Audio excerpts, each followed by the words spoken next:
Let's pull up this this tweet here. Now, I'm not sure if this is confirmed. I don't know. But you guys have probably seen it all over the place. This is from Stux on Mastodon. He says, "What's it with people reporting every single person they don't like? Please stop with that. This is not Twitter. Please use features like mute or block if you don't like people, but stop reporting. Otherwise, I'll start banning people who keep reporting for nothing. I'm trying to keep things running with so many new people, and it's such a waste of time to hear whatever you don't like. Otherwise, go waste Elon's time, not mine." Elon Musk tweeted, "Please, hall monitors, go on someone else's platform." Yeah, so funny. It was Nate Silver who said that he thinks Mastodon is a honeypot for the hall monitor types. All of these people on Twitter who report everything and won't shut up are leaving and going to Mastodon, and all Spider-Man meme pointing at each other. And we're all having a good time with it. It's like there's a party going on and they left. So, I'll take it. Absolutely. How many employees have been slashed so far at Twitter? Are there I think enough like a couple to 90%. the point where they don't have as many moderators? Then No moderators. None left. I'm pretty sure their moderation team's gone. They've got to have some people. No, I think it, because I don't know. they've now streamlined the process for reporting child exploitation materials, which I have been waiting for them to do for so long because they made it unnecessarily difficult. You had to go through on the desktop version and go through a longer process to do that. So they streamlined that process. They have to have a good moderation team to keep up with that. And there's been I've seen reports that they're doing a crackdown on child exploitation on the platform. He's number one priority, he said. But you can't do that without moderators. And that's true. Good point. I mean, before the moderators were just acting like demagogues about, not if you were having a conversation with someone and you weren't being academic enough in your language, then you would get banned. Pretty much. Right. That's how it is. There's also you're just at the mercy of any random individual that comes across this. Let me say real quick. Since the beginning of the election month or whatever, October, and then we're getting into November, all of my videos pertaining to election issues have been demonetized for fake reasons. And it costs a lot of money. It really does. Getting when I cut down the amount of videos I do. I went from what was I doing 6 to 3. Having one, it's bad. It's a lot of money. Yeah. And what happens is I'll get the yellow $sign, and then I'll request review, which takes a day. You get all the views in your day, then you get no money. If it is confirmed, the next day it'll say confirmed demonetized by manual review, and it will say harmful or dangerous activity, and it's me reading a poll. And being the polls are in and they say this, that, and then I got to call Google and then they're like, whoops, that was an accident. Let's fix it for you. And I'm like, who are you employing who's lying on all of, they're clearly leftists. Yeah. Well, it happens to every one of my videos, but I have no one to call. So you saw my stats, you saw my income. It's absolutely insane what's happening on my YouTube channel. But to answer your question, there's also a lot of third-party companies, usually a lot of international workers that get hired to do a lot of this moderation. Some of the moderation is done in-house, but a lot of it is done through, of course, other private companies in Africa, in Asia, where, of course, the labor there is a lot cheaper. And and this has been documented many times, even with Project Veritas. Project Veritas even released an expose talking about how Twitter employees were paid to view at everything, including private messages, people's posts, how Twitter engineers were there to, of course, implement shadow banning. This is Project Veritas talking to Twitter engineers that were bragging about having Trump's private DM messages and were threatening to release them. So again, when we look at that content moderation, when we look at the destruction of speech, we have so much power by so many few individuals that absolutely use it and abuse it for the worst, sinister political purposes. And if you dare to speak outside of the established narratives, you're going to get punished, you're going to get screwed over. And that's exactly what's happening to my YouTube channel in such an extensive way. There's another dimension of demonetization that is very relevant to Elon's predicament with Twitter, and that is the latest scam of brand safety, which is basically like a mafia shakedown, because in some cases they have third world imports, in some cases they just have regular people. But what they do is they basically tell these advertising agencies, they say, your advertisement with this site is really inappropriate for your brand. I think you should reconsider. And if you don't, it would be a shame if something happened to you. And they have a whole infrastructure in place to make good on their threat. And so it really is like it's a typical mob shakedown. The basic framework hasn't changed, but they sell it as brand safety, meaning your brand is in danger if you don't do exactly what we say and stop advertising with this website that we don't like and we object to, no matter how much money it's making you and no matter how much the audience actually likes the content on that website. And it happens on a large scale. That's exactly the type of shakedown that's happening on Twitter now.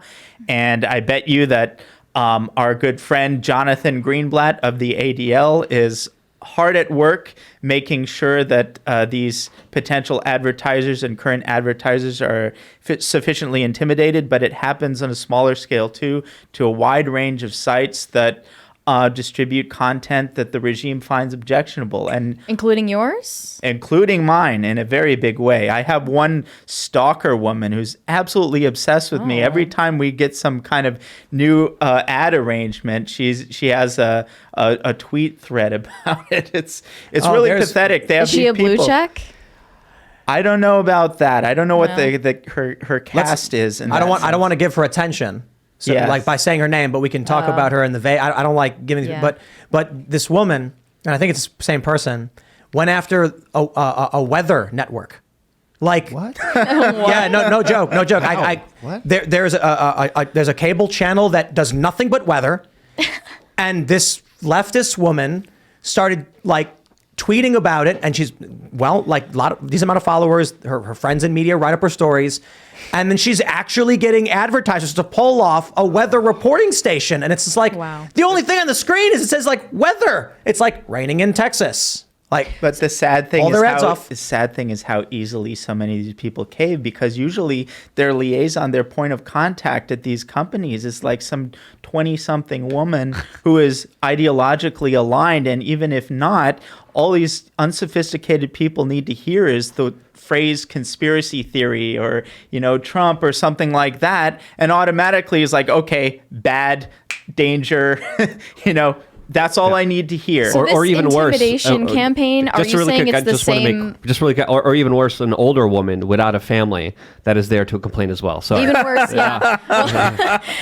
Are you saying that what could be worse? this intimidation campaign is the same thing that happened with the YouTube adpocalypse?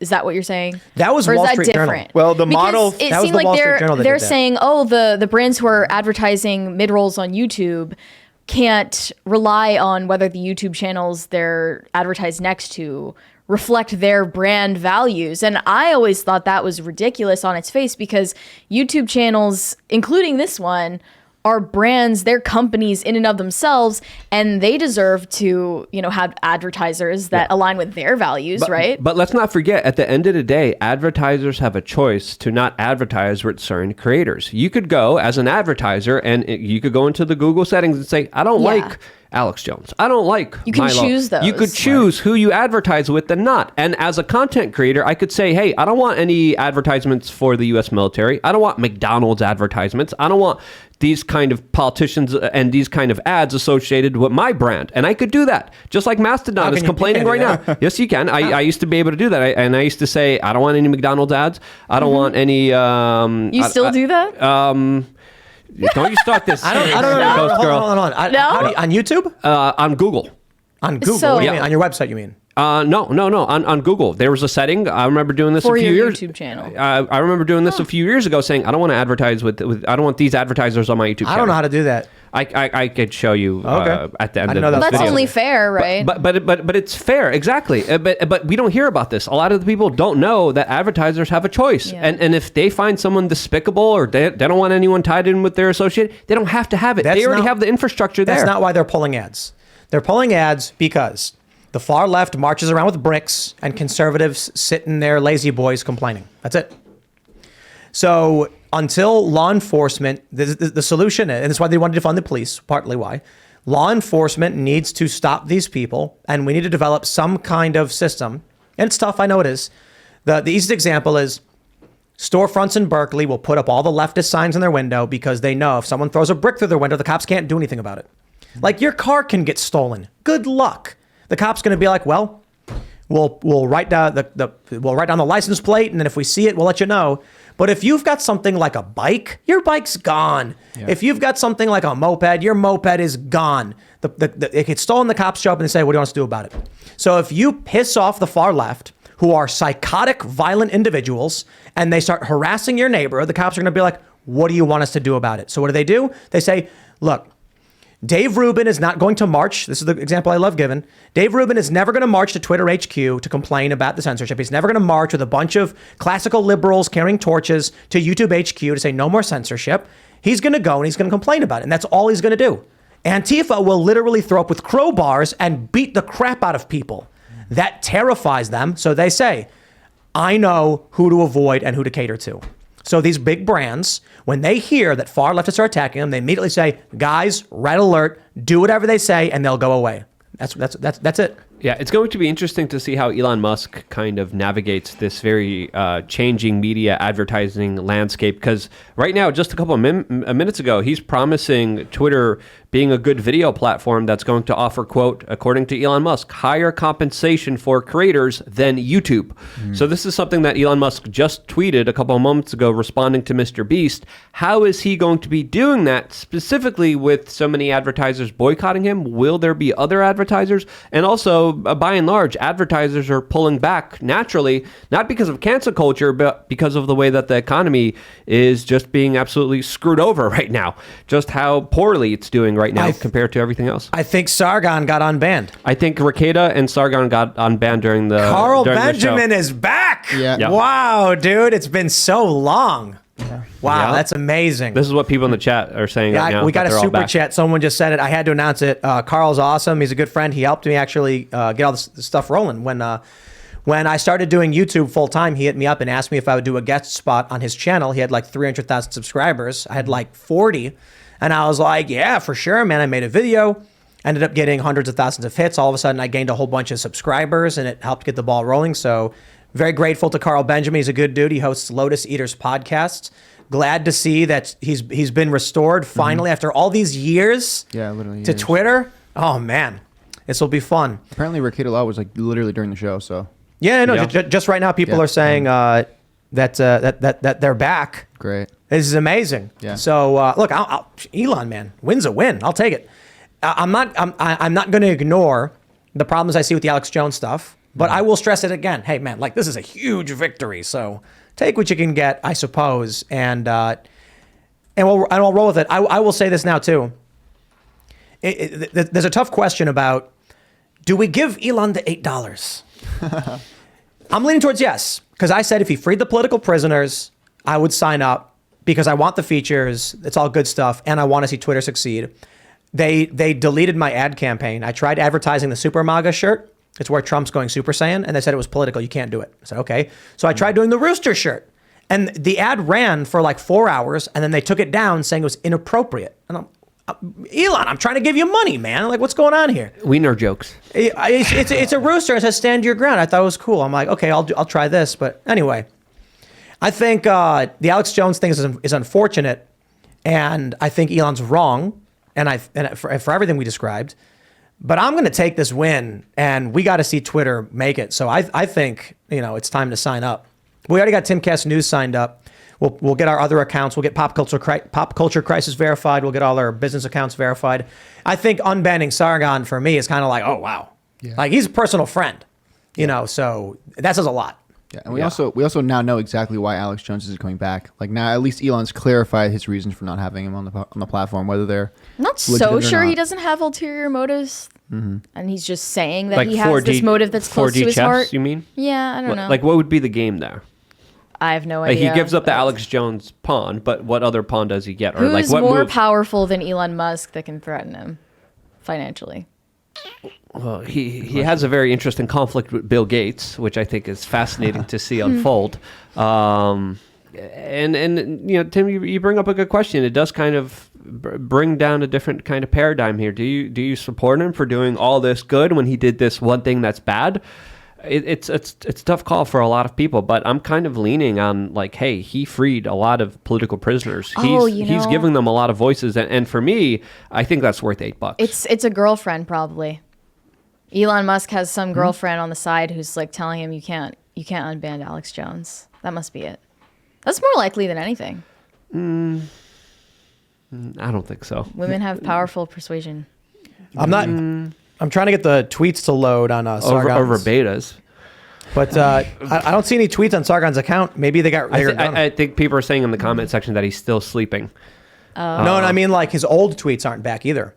But I can see Might his just account. be a glitch though. And it's because it's like whenever they unban you, it slowly comes Rick back. Cada only has a couple thousand followers, but they're slowly getting back. A lot of people were saying that when Trump was back, people weren't allowed to follow him, but that usually was happened when people were reinstated. Right. It took a while until all their followers and everything kind of came back to normal. I wonder if he's going to unban people who evaded suspension and made new accounts.